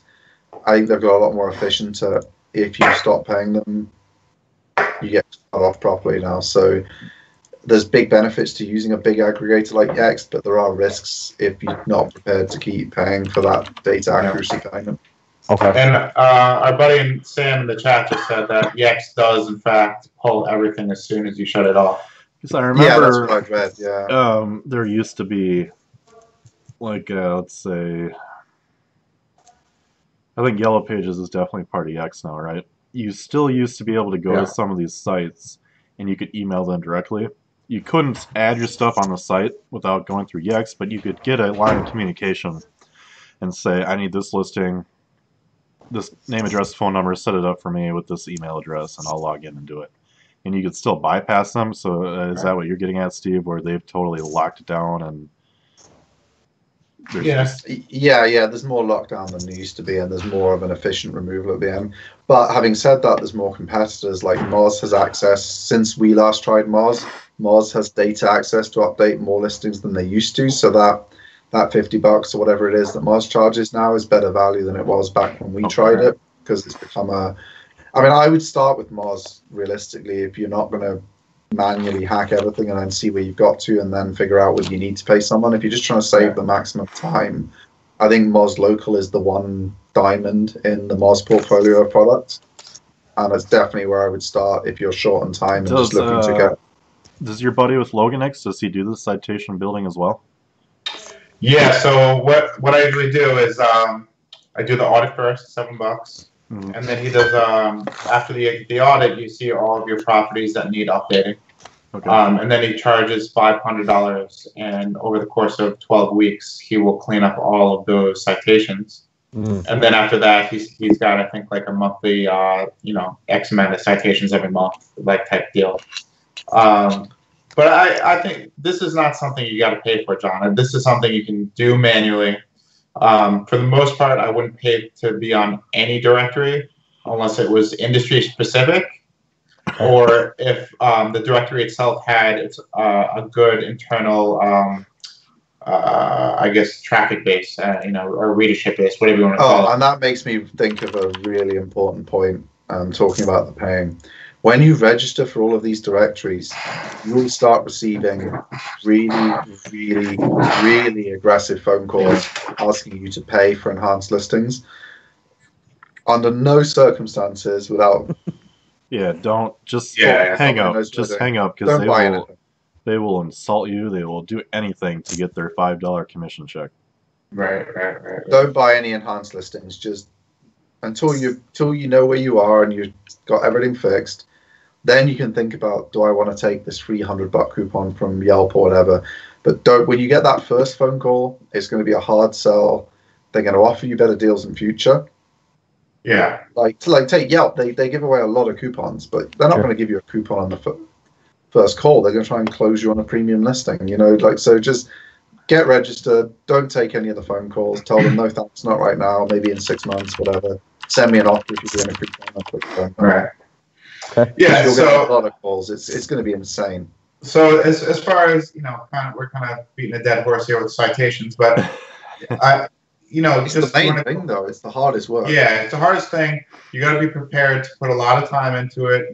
Just carve out X amount of minutes or hours a day.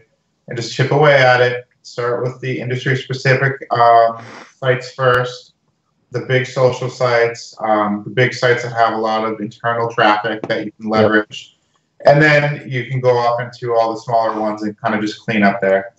But I mean, it's the best world in the world. I would say like 20 a month is fine. So you're only really got to find the time to do one a day. So 20 minutes a day for 3 months, you're going to have 60 citations built. If you've done the industry-specific most important ones, you've done all the local most important ones, you can really just take your foot off the gas on that at that point and just gradually do the rest then over the rest of your year. And eventually, you'll notice, when all of a sudden your rankings just kind of completely dominate your competitors too. So at that point, you can kind of pull back a little bit. It's not as important. You just kind of want to maintain at that point. Just make sure you're maintaining your dominance in the rankings. But at first, it's going to be a grind, But you just got to get through it once, and that's it. Okay, that's good to know. Another thing, not citation related. Next thing would be reviews. You're not supposed to solicit reviews. The whole idea is, in a perfect world, someone either hates or loves your service, goes out of their own way, and they either leave you a glowing review or maybe a negative one. Right. Google puts a lot of emphasis on reviews for that matter, but they're also very good at sniffing out fake ones or coerced ones or whatever you want to call it. If you, for some reason, ask a customer to leave you a review and they happen to be in your office on your Wi-Fi network, very good chance they're going to catch that. Make sure they're at home. But reviews, good or bad, are a good indicator for your business. If you're getting a lot of bad reviews, chances are you just don't have a lot of shitty customers. You have some stuff to work on. So take the time to acknowledge those reviews publicly and say, thank you for the feedback. What can we do to make this better? Make a plan, revisit it, whatever. Keep your customers happy. New clients will see that you've taken the time to address your problems. If you have the ability to do online bookings for the taxi or even just send receipts in the email, when you send them the receipt, you can say something like, let us know about our service, and then link to your Yelp profile or your Facebook profile. And that's a legitimate way to ask for reviews without soliciting them. Well, there's a service called get5stars.com, and it does what Finn's suggesting, but it does it in a way that you don't get any of the negative reviews. So what Get5Stars does is it sends the email. So when you have a customer, anytime you collect an email from a customer, it sends them the email after you've provided the service and says, leave a review. And it gives them the 5 stars to pick from. If they pick 1 or 2 stars, when they fill in the feedback, it sends it straight to you and it says management's been contacted. We're sorry you're unhappy. They'll be in touch right away to help you resolve the problem. If they give 3+ stars, it sends them to Yelp, Google. It gives them a list of the 5 main sites and says, that's really smart. Oh, thank you so much for your review. Yeah. Why don't you leave it somewhere in public for us? So it cuts the negative reviews out and gets them straight to you to deal with and cut them off. Because if you phone and apologize, give someone a free taxi ride, I'm really sorry my driver was late, dropped you in the wrong place. Here's your free ride. Here's your free coupon, $25 free taxi rides. They're not going to bother leaving a negative review then. They're not going to be like, oh, I've already given them feedback, they've responded. And then it gets you good ones in public. So Get 5 Stars is a phenomenal way to come. Yeah, when it comes to reviews, John, you just got to remember, man, they're forever. It's just like, nudes that you send to ex-girlfriends. They're going to be there around forever, no matter what. So you want to get it right once, So even though you don't own your Yelp page or your TripAdvisor page, you want to nourish that page like it's something that you do want. So if you're having a bad day or a bad week or a tough month, and you kind of if you treat customers poorly that month, that's going to be on your record forever. Just like your never get angry. Never get angry with them. Yeah, just respond professionally and give them free shit. Exactly. Because a free ride or two a couple times a week is going to help you grow your business. Not giving that is going to hurt you. Yeah, businesses make mistakes, and you got to recover from that somehow. Exactly, and we see too many people argue with their negative reviews, and it just makes you look like arrogant. the person was right. Like Yeah. you're in the right, and you're arguing with them. If you You're watch that making show, The yourself Prophet, look wrong. I don't know if you guys watched the show The Prophet. A lot of the guys that like are the crazy ones on that show, on the crazy episodes, they all do the same thing. They can't handle the negative reviews, so then they go and start flame wars on the internet, and their businesses tank like almost immediately. It is kind of shitty that clients can hold that over your head as a business owner, but it's just something that we got to deal with. And well, the number of lunatics out there who are out there just trying to abuse you is way less than the number of people who are just genuinely sad that their service wasn't what they'd hoped for, and that you can make up with if you approach them respectfully. Like, I mean, I think a lot of business owners, with Yelp, they thought there was some conspiracy, like Yelpers were against them, they were trying to screw them over. And then I don't know if you guys watched Ramsay's Kitchen Nightmares, when he went to some of these restaurants and actually tasted the food where these people were talking about a conspiracy. It was vomit-inducingly putrid rank. Like, they were kidding themselves. If everyone's unhappy with you, not saying they will be, of course, but if everyone's unhappy with you, you've got to just approach the people as if 90% of the time they're probably genuinely upset. Whether they're right or not, they're upset for some reason, and you can probably find a way to reduce the incidence of that particular problem. 10% of the time they're batshit insane, but I think a lot of business owners get kind of fooled into 90% of the time it's a conspiracy and they're batshit insane. Only 10% of the time is my business letting people down. And it's the other way around. I mean, I'm quick to apologize if we do something wrong, or if someone perceives that we do something wrong, because it's probably because we didn't explain things right. Yeah. Like, it's not that we've done something wrong. If someone thinks we've done something wrong, I didn't explain what I was going to do properly. And that's a learning on me. It's not their fault. Yeah. And you have to just be open to that, I think. Yeah, word agents, we get people that are, they know from the get-go that they're going to complain to get a refund, from the start. There's just people out there that are like that. Don't let it get to you. Just give them the refund and don't take them anymore. Maybe ban them from your service. But you just want to, those reviews are almost like a currency. The more positive ones you have, the more money you're going to put in your pocket. Yeah. Okay. Yeah. Cool. And how about links, guys? Yeah, I was gonna say. So local link building can be very, very powerful. We used to do for our local clients really PR-based approach, where an example may be like, I guess we can use Curtis from really back in the day because he didn't pay his bill. He doesn't have non-disclosure anymore because he didn't pay us.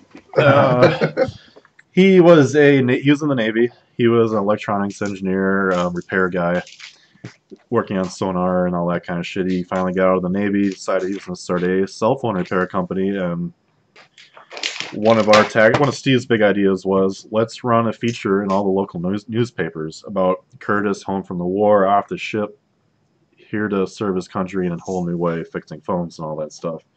Not only is that just huge, great traditional PR, but strategies like these give you super powerful links to a local business. When you have all the local newspapers linking to this website that's in the same city, Google can tell real easily how authoritative that is. And obviously, traditional link building campaigns worked well, but local link building and being creative was definitely much more successful for us. And, so what's the difference between a citation and a link? A link links to you? Yeah. A citation you build. Like, you can go out and get your citations. A link you have to earn. And like Garrett's right, like if you can get the local newspapers to cover you, that's the most powerful link you can get to local business. If you can get any business to link to you, like if you did a great article about how say you did an article about the transportation challenges that small towns without mass transit face and the environmental impact of those challenges, and you got like earth911.com to link to your article, which is the kind of link building we would do outside of local. We'd be pitching authority sites to cover your stories. If you did an article like that and you got 10 really great environmental blogs to link to it, that would be super powerful for you too. So you got to think about content pieces that appeal beyond locally, because there aren't going to be enough like super local sites to link to you. You can get that local PR done. You can try and get on the local press, the radio, and stuff like that. Then you can make great content that appeals nationally, and you can get people to cover that story and quote that story, and that's another great source of links. And the reason I do the environmental one is obviously it does apply to transport, and it is something that's very linkable. You know, there's a lot of environmental sites to pick up those links from. So that's the kind of two-pronged approach we'd go for: super local, news, PR, and then authority content, national, really good links. Okay. Mix those two together, and you got it nailed on link building. Cool. Yeah, we should probably do an episode one day about proper link building main topic, I guess, or creative ways, whatever. Yeah, we'll do that. We'll do that. The first show we get 1,000 views. 10 shows after that, when we've got 10,000 views, then I'll share some link building secrets. In the meantime, you can read my guide on Builder Society where I share stuff, and always happy to support Builder Society because that's a phenomenal community there. Yeah, there is. Awesome. So unless things have drastically changed in the local game, I think we kind of roughly covered all the bases, right? Yeah.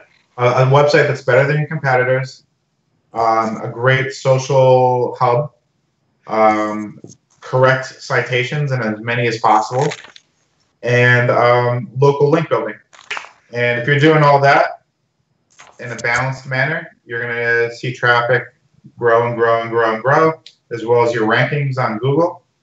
And it's just a matter of putting the elbow grease in, man. It's not rocket science. You're just going to do the work. I think you'll actually just following these tips in a simplistic form, you're going to blow AlphaCab. It's your biggest competitor. You're going to blow them out of the water. Yep. We already discussed. Oh yeah, in a town of 40,000. I mean, the people that come to us, they're in like big cities, and Right. we just follow this process. Sure. They obviously, your competitor has done nothing at all. No. Right.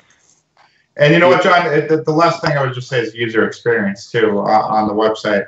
Like I said before, if you're able to implement like something that your competitors don't have, like online booking, you're going to be able to take market share away from them real quick. Yep. I know that might be a little much because especially that's probably expensive to implement.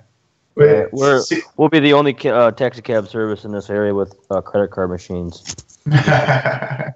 Yeah, anything that makes your clients' lives easier, I would suggest. Well, here's a quick shortcut to online booking. Instead, if you can't afford like a proper e-commerce solution, get one of the free live chat bots and have your call center operators have live chat access. So people that come on the website and want to book can just say, "Hey, can you get to such and such a bar at 9 o'clock?" And your guy can just reply, "Yeah, sure, I'll get a cab out to you. What's your name?" Take the booking on live chat. I mean, you don't have to go for the most sophisticated, perfect solution. If you're bootstrapping and trying to get going, yeah, you'll replace that with an app in 20 years or 10 years or 5 years or whatever. Just get an easy solution in first. For sure. Perfect. All right, should we move on to our reviews? Yeah, it's getting a little long. Go ahead, Garrett. Okay. All right, so this week I have the Content King app. It's made by our buddy Steven Van Essem and his partner. I'm sorry, I can't remember his name, but it's really cool. I'm sure a lot of people have used Screaming Frog or similar tools to kind of help with their technical on-page SEO and all that stuff. What makes Content King way better, in my opinion, is it's all real time.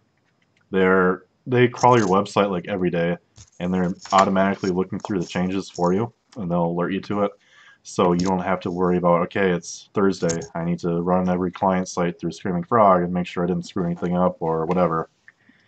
Or do a meta tag analysis because click-through rates suck, or heading tags aren't working. Let me look at all of them. It's pretty cool that they're doing it in real time, and by real time I mean even if they're only crawling your site every other day, they actually have an option where it says click here to crawl your site now. It goes through it. Or if you just want to recrawl one page, it's done. So you would suggest replacing Screaming Frog with this, or yeah? Yeah. All right, I'll check it out. Steven, there are some really super technical stuff that Steven hasn't implemented yet, but he's in his next revision of the software. He's already got it all planned. He's been really working really hard the last year. The next version is going to be really cool. So Cool, man. yeah, That's a good one. I think we lost Sassy Steve. Yeah, what happened, Steve? Looks like he's coming back. We'll move on. Who's got John? You got a reviewer now? Yeah, Churn Denver back there. Yeah, just excited to get this business up and going. Really, it's something kind of new to myself. I'm pretty excited to kind of step in this and go ahead on a full head of steam and pretty much bash the competition. Cool, buddy. Thank you. We usually review like a service or a company every week that we've been using. It could be anything. I guess you don't have one. It's okay. Yeah. I guess nobody told him about the review section before the show. I sent over the show notes, and I know he read them because he asked me questions. I don't know what you mean by reviews. You just have ContentKingApp.com Hey, and you've made links fun. for me. You have annihilated our chat room on many occasions. I'm sure. I am sure you've seen us review something. All right. So my review. Sorry, I got disconnected there, guys. Apologies. Sorry, buddy. My review this week is a website called ranks.nl, and this kind of jumps back to what we were talking about last week about semantic search and how important that's going to be coming up with your content optimization. And what this does is it's got a whole bunch of different tools on here. It's very bare bones and no frills, but it's powerful. And what it does is it gives you your term frequency for a given keyword, or it'll pull term frequency from a seed website. So onpage.org does this, but it's hell of expensive. So ranks.nl is just the term frequency tool and a few other cool like keyword tools and site crawlers that you might get some benefit out of. But if you just want that term frequency tool, this is a great way to go, and it's much cheaper. And I found it to be just as effective as what they do on onpage.org. Cool. Cool. How about you, Steve? My review is, this is actually from a client. We were just chatting, having a few drinks, and they were just asking about the different outreach tools that, all the different ones. And the only one we really used much at all of is BuzzStream. And obviously we're kind of past using it as heavily as we used to now. Like it does site discovery, it does the outreach, it does it's like a CRM for your outreach prospects. But if you're just getting started in the SEO game and the outreach game, and you just need to keep track of 10,000, I think that costs $100 a month or something, within ballpark. We haven't had a big package of them for a while, but it can keep track of who you've outreached, where the conversation's up to. It can help you find new people to feed into your pipeline. It's actually a really solid tool. It's the only one that has reasonable limits. Like all the other ones, they send these emails out like as if they're going to compete with BuzzStream, and the limits are just ridiculous. Like you're going to do 3 days of outreach, and then you're going to have to upgrade to their $500 a month package. Right. They're around the $100 a month mark. BuzzStream is super powerful. You can do enough outreach for your single person authority site that you're running, your local business if you're doing it yourself for a local business. $100 a month will be enough on BuzzStream to do all your outreach yourself. Obviously, we've had to build our own system, our own CRM, our own ways of scraping data in, and you'll have to watch back all the previous shows, the last 15 minutes of every show, and all the don't tweet this and reviews to find out where I get my data from now, because I revealed it. Or wait till the 1 year anniversary where we do a best of and I reveal it again, because it's actually a super cool competitive advantage we've got, and you're going to have to work to find it out, because we're not getting our data from Google like all these other people, and we're getting sites that are super high authority that other people aren't covering. So either watch the old shows or wait till the 1 year mark when I reveal it again. But starting out, BuzzStream, fantastic, great value for money, and it's the only one with sensible high limits for doing proper outreach. So It's the only player in the game. And I would say that there's definitely a learning curve with BuzzStream, both with setting it up and getting used to the system. But it's worth taking the time to figuring it out, because once you can zip around the platform and like it's second nature, it's going to be a big help for you. Oh yeah, absolutely. Perfect. Absolutely. 10 out of 10 I give them really for what they do. Cool. Okay. All right. Well, my don't tweet this week is pretty much if like your business is obviously going to evolve at some point, and your management position will as well. If you run your own business, make sure from time to time you go over your old skills and refresh on them. And even if you were the absolute expert at something a year ago, you probably aren't anymore, and you can't go around saying you are. After Steve and I have focused so hard on link building for 2 years, and I've been trying to rebuild one of our money sites, and I can't remember half the shit I used to do. It's like, if I would have just spent an hour last month rereading what people are doing now and doing this and that. Yeah. It's a good point. You got to be on top of your game no matter what. Yep. Yeah, because now I just got this vague memory. Like even when we're discussing the local work today, like I used to be my bread and butter, man. Now I can't even remember half of that shit that I used to do. Yeah, usually when Huh? I revisit an old topic, it takes me like a whole week or two to get back up with it. Yeah. Yeah. What do you got, Steve? Yeah, so this is from a viewer who wishes to remain anonymous, but I don't know why. It's a basic question, but anyway, they just wanted to discuss the difference between link bait and social viral content quickly. I know this is a really super interesting one, but it's super quick. If you're doing content that you want to be successful on social, it trends massively towards entertaining. If you want content that's going to be super linked to, it trends massively towards informational, which is why earlier when I gave the example, it would be something environmental and transport related would be one of my first link bait ideas for a taxi business. Because if something's entertaining, and you know what it's like yourself, you see something entertaining on your LinkedIn feed or on Twitter, you just hit retweet. You don't think, oh, I'm going to write a blog post about that. You just retweet it, you hit like, and then you forget about it. It's entertaining. Oh, that was pretty cool. Maybe you tell a buddy about it on email or something, but that's the end of it. Like, there's no. It died. If something is seriously factually relevant to your industry and super interesting, you link to it. Now, obviously, the links on this show are rubbish because we're linked from YouTube, and that's no follow. But if this was if we were doing a discussion format in writing on a blog, like a weekly roundup, all of the links that we share, they're informational, and we're linking to them because it's an informational resource. So if you're looking to build something that's a mistake everyone makes, they think, oh, this is what this did well on social, so I'll build links to it, and they'll get crap links, less links, it'll be harder work than it needs to be. If they made something boring and numbers based and educational, they'd have blow it out of the park. And Vin knows this because all the articles we ask his team to write for our clients that are the link baits are super freaking boring. Yeah. But we're giving clients 20% renewal bonuses on some of those link baits because they're so much interest. We're like, oh yeah, we got to do another cycle on this bad boy before we get another one done because you can have 20% free because we've got all these people we haven't even got around to speaking to yet. And they're the most boring. If you look to the topics, they're super boring. Like, who the hell wants to? No one's retweeting the environmental impact of taxi companies. No. Right. But people in the industry that have serious transportation sites are totally linking to it.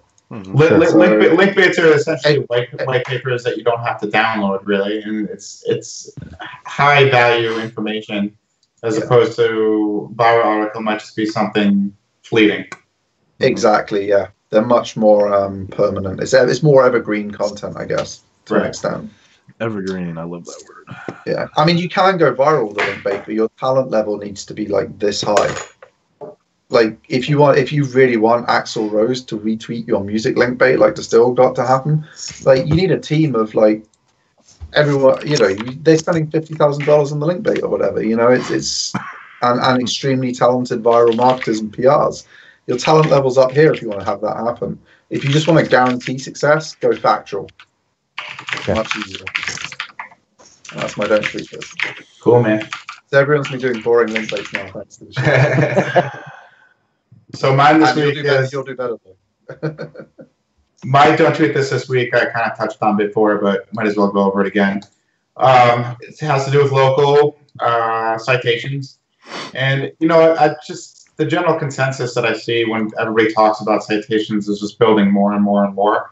I don't see too many people actually talking about making sure that your existing citations are correct. So my don't tweet this is basically just updating existing citations is almost or equally as powerful as adding new ones. If you have conflicting citations, you're hurting yourself. So it's not so much a quantity game until you ensure that your existing citations are all matching and correct the way they should be. Yeah, I mean, I think that's 100% right, because the core, like, 30 most important citation sites on the internet obviously carry more weight than the next 100 that you might build citations on. If you've got mistakes in the first most important 30, doing another 10 doesn't help as much as fixing 5 of the broken ones in that core group. So absolutely don't leave any mistakes. Cool. Can't argue with that. John, how much did you write down on your notepad, or are you just drawing pictures? Yeah, are we back Shit in ton. the Mankato State days? Yeah. Wow, fucking notes, guys. Thanks. Did you get a lot out of this today, buddy, or what? I definitely took in a lot of So this. if you just want to call me with your Amex number, I'll run that through the virtual terminal. And, Yeah. We'll give you a 10% prompt payment discount, so we'll take it down to What about 540. 30? I've been thinking about buying a new pickup, so I could use that $2,000. Yeah, Every 2K helps, man. Every 2K helps. Yeah, 5 pages of notes here, so that's good. Oh, man. You know what chat room where we go to next week if you have any questions. I bet you didn't take that many notes in Calc too. Yeah, I did. I had 2 notebooks full. Oh, God, It's just you that's a bad student, Garrett. I don't even know how I passed that class. I missed the first 3 weeks of it in the hospital. I never got by. Yeah, that doesn't help. You had 3 illnesses. You had the flu, mono, and strep throat, I think. Yeah. All at once. I think you lost, what, like 20 pounds in 1 week, in like 3 weeks? Yeah. Did you have that written down in your notes, John? Oh yeah, he takes. Yeah, he can tell you the exact dates. He had to. Yeah. He still October has the stool 23rd. samples. You know, Garrett even stopped playing online poker. That's how you knew he was actually ill, not just Skyping. Yeah. Wow. I don't think I ever played. Maybe I did. Maybe a little bit. In 2013 or whatever it was. When I finally, yeah, you would have been playing. Oh no, you're still playing a little bit then. yeah, just a little bit. Yeah, you were, because I was at your apartment. You were playing it. Oh. Days go by. That's right. Anyways, I think that's a wrap for this week. Thanks for coming in, John. Hopefully, thanks, you John. learned something. I'm not a very good teacher, so it was a good thing Finn was there to back me up. You guys were good. This is very educational. Let's summarize this. Yeah. Arguing into 2 minutes. Just kind of I diverge quite a bit. Is that the right word? I don't know. But, Cool, yeah, man. thanks for joining us, everybody. SEO Unmasked. Don't forget to smash that like button. Email SE Steve your SEO questions. Share, subscribe, and everything else. We'll see you next Thursday at 7 p.m. Eastern. Have a good one. Later, guys.